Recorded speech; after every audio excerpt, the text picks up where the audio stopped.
Welcome to Neurology News Network. I'm Matt Hoffman. Let's get into the news from this week.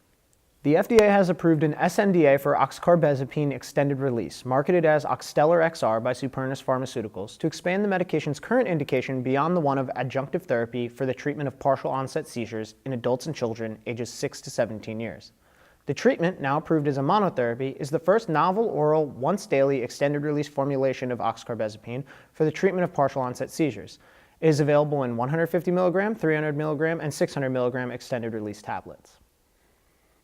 The FDA didn't stop with Oxtellar's expanded indication. It also improved the inclusion of new safety data on pregnancy in the prescribing information for interferon beta-1b, otherwise known as beta-seron, in the treatment of relapsing multiple sclerosis, according to manufacturer Bayer.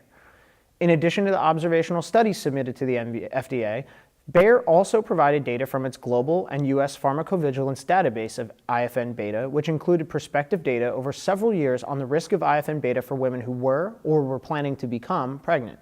Those data showed a similar rate of birth defects and spontaneous abortions in those exposed to IFN beta in comparison with available general population worldwide estimates. NeurologyLive's latest peer exchange, Chronic Migraine New Paradigms in Management, has episode 4 now available. In this episode, several migraine experts comment on the changes that occur in the brain during aura and the role of glutamate as a target, that involvement of the trigeminal vascular system, and defective interaction of systems during migraine. Let's take a look. What about the aura, Stu?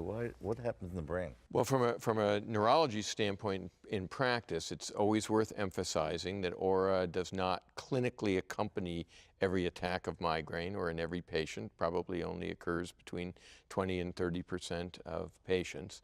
And so that having been stated, I want to go back to what David said about the glutamatergic common final pathway that appears in a lot of what we know about the genetics of migraine. Too much glutamate in the synapse, not enough glutamate taken back up, pump failure with respect to glutamate, more glutamate available post-synaptically.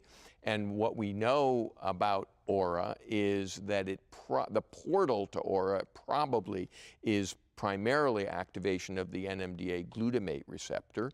And in fact, CGRP does have a role in enabling that NMDA glutamate receptor at the cortical level.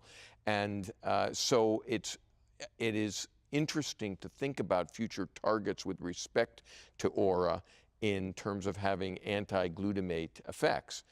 For more direct access to expert insight, head to neurologylive.com. This has been Neurology News Network. Thanks for watching.